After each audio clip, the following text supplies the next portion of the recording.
வணக்கம். கோவை நீலகிரி செய்திகளுக்காக செய்திகள் வாசிப்பது சரவணன்.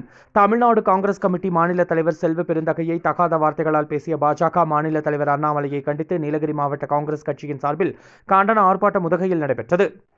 தமிழ்நாடு காங்கிரஸ் கமிட்டி மாநில தலைவர் செல்வ பெருந்தகையை பாஜக மாநில தலைவர் அண்ணாமலை ரவுடி என்று கூறியதை கண்டித்தும், தொடர்ந்து செல்வ பெருந்தகையை தகாத வார்த்தைகளால் பேசி வரும் அண்ணாமலையை கண்டித்து இன்று உதகை ஏடிசி பகுதியில் நீலகிரி மாவட்ட காங்கிரஸ் கட்சியின் சார்பில் கண்டன ஆர்ப்பாட்டம் நடைபெற்றது. உதகை சட்டமன்ற உறுப்பினரும் நீலகிரி மாவட்ட காங்கிரஸ் தலைவருமான ஆர் கணேசன் தலைமையில் நடைபெற்ற இந்த கண்டன ஆர்ப்பாட்டத்தில் 100க்கும் மேற்பட்ட காங்கிரஸ் தொண்டர்கள், நகரமன்ற உறுப்பினர்கள் உள்ளிட்டோர் கலந்து கொண்டு அண்ணாமலையை கண்டித்து கண்டன கோஷங்களை எழுப்பினர்.